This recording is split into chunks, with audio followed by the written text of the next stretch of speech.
Good morning, good afternoon, good evening, wherever you are, whenever you are. Hello, thank you for watching my videos. It's Mike, it's February 23rd, 2009. A lot of people have been asking in various comments, why do I think it's April? What's April got to do with anything? Well, there's a number of factors. The first one, of course, is taxes. Taxes in the States are due April 15th. Leading up to that point, the government is probably going to start leaking stories to the press saying we're probably not going to have enough tax revenue. Now, the other thing about that is, of course, Barack Obama is now saying he's going to cut the budget in half. Why would he announce he's going to have to cut the budget in half? Because they already know they're not going to get anywhere near as much tax revenue as they need to pay for all this extra junk they've just signed up to for the stimulus bill, but also the lack of tax revenue that's about to smack them in the head.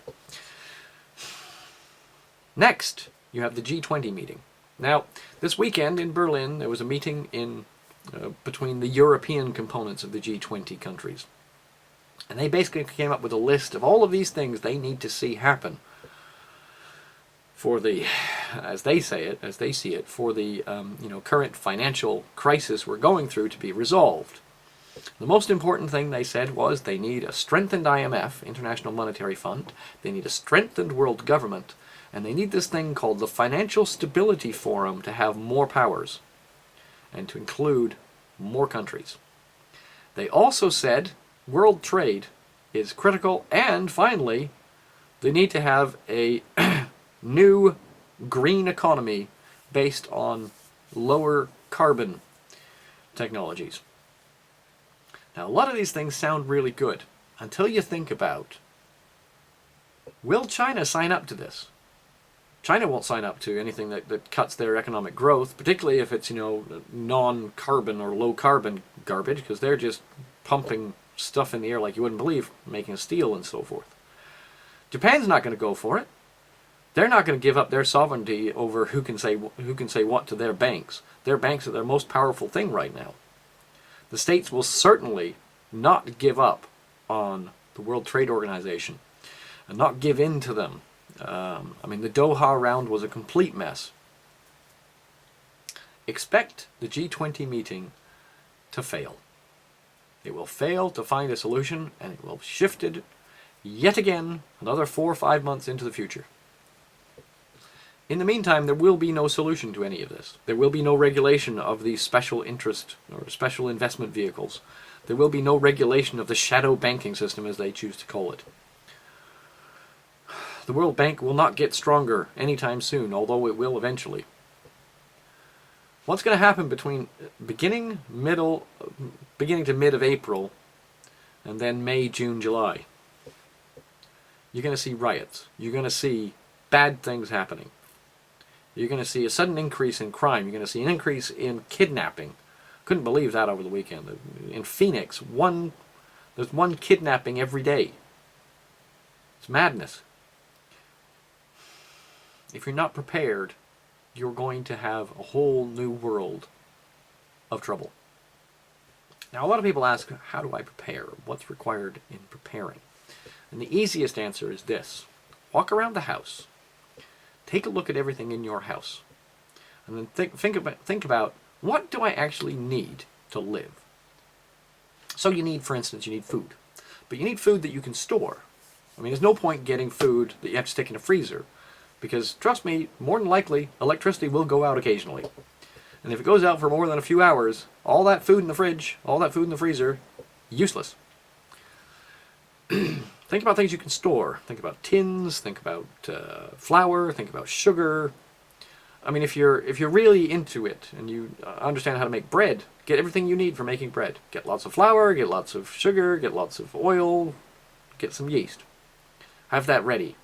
Because I'm telling you, you can live on, a loaf of bread a day if you really have to. Find some other things for some of the vitamins. The other thing, of course, is things like, you need vitamins, you need medical supplies. Make sure you have a safety kit, for instance.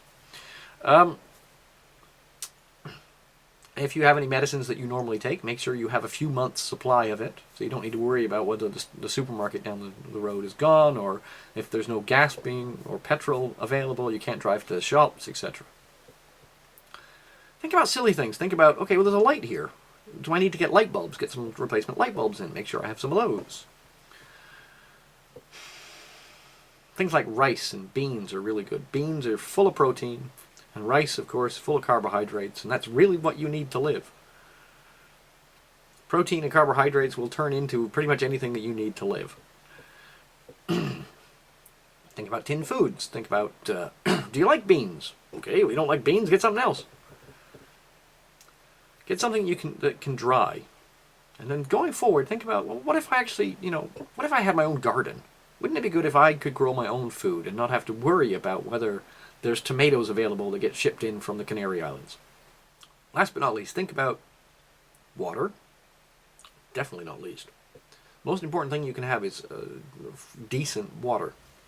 Now, in England, we don't really have a problem with a lack of water. There's usually a river kicking about somewhere. There is a question of getting to the river and getting back. But if you think about it, the water that comes out of your tap, how does it get to your tap? How does it go through the tap? Somebody pumps it. It gets filtered somewhere. It gets cleaned somewhere. And then eventually it goes into your pipes. And if you're like me, up into the loft and into a storage tank. If you're not lucky enough to have a storage tank, well, I don't know what you're going to do. Know where your water turns off. Now, why do I say that? Because if something happens and the pumps fail and whatever, you need to know how to turn your water off. Because you don't know what's going to come back up when that water gets turned back on. You might need to flush it through a bit to actually get rid of any contaminants that might be in there. Have something for, filtering water. Have something for purifying water, iodine or chlorine. Have some bathroom supplies. You do not want to get involved with anything unless you have toilet paper. No good. Have something that, fortunately we've passed winter now, so this is good. We don't need to worry too much about heating the houses. But think about cooking. What if the gas goes off for whatever reason? Do you have something available you can cook on? Do you have a barbecue, for instance? Can you have an outdoor fire where you are? If not, figure out something else. These are the kind of things you have to think about. What do you actually need to live? Forget about your stupid PS3 or your Wii or whatever. What do you need to live? Obviously, it's nice to have the Wii and you can just, chill out, but if there's anything, you're not quite sure about how to do, either get a book or find it on the internet and print it out. Because if there's anything wrong with the power, your computer's not going to work. How are you going to get on the internet? Simple things. Just think about things a little. Now, I'm not saying it's going to happen. And in fact, I'm really confident that it's not going to get as bad in some places of the world as other places. I mean, there's going to be some places of the world where you hardly notice what's going on. But I believe these Leap 2020 people, the United States is going to be a complete mess. UK is going to be a complete mess.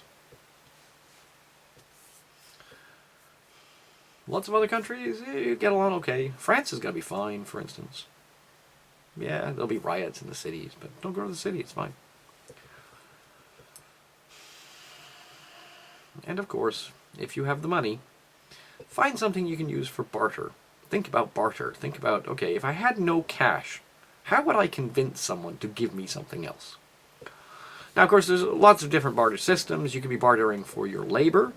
That's always quite useful. If you're handy with your hands, you could do things like carpentry, plumbing. People always need plumbers. Yeah. Always something going on with my toilet. Anyway, but I know how to fix it, so it's no big deal. So, plumbers or anything like that. If you know how to fix cars, that's always a handy thing.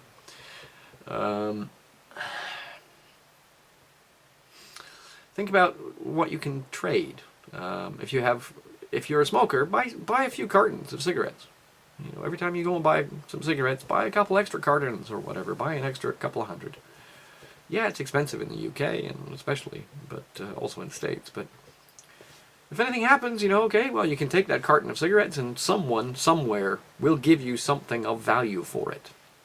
If you don't have money, you don't have a lot of money, get things like kitchen supplies. Anything that you would think that people would want, that people will actually need and will trade for. have some extras of that. So for instance, have some extra, sugar, whatever. Of course, if you're going to store dry goods like that, make sure you store it properly and it's in a nice container and all that stuff, and away from mice. You have to watch out for those bleeding mice. And if you do have money, get some silver, get some gold. The worst that will happen is, okay, well, I wouldn't go for gold right now. I'd wait a few weeks for gold. I think gold's going to go through a little bubble to begin with. But don't believe me, I know nothing about this. I'm not an investment guy. I'm just a guy that knows stuff. I'd go for silver, personally. Silver is easier to transport, and it's easier to protect. It's easier to hide. And if there is, for whatever reason, a recall of precious metals, they're going to go for gold before they go for silver. However, these are the kind of things you need to think about. And everybody's going to have a different idea as to what's a good idea. I mean, if you're in the States, you're probably thinking, okay, well, I need a gun, I need some ammunition. That's a wise thing to do.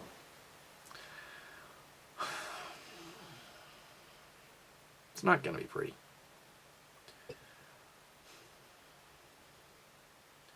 We can all pray that they'll actually figure out what to do at the G20, and that the U.S. at that point will be willing to give away some of their... But I doubt it. I really doubt it. It's going to take a lot more than what they've currently seen to get them to change their minds. Okay, folks. Peace, love, understanding. Think about things. I'll speak to you later.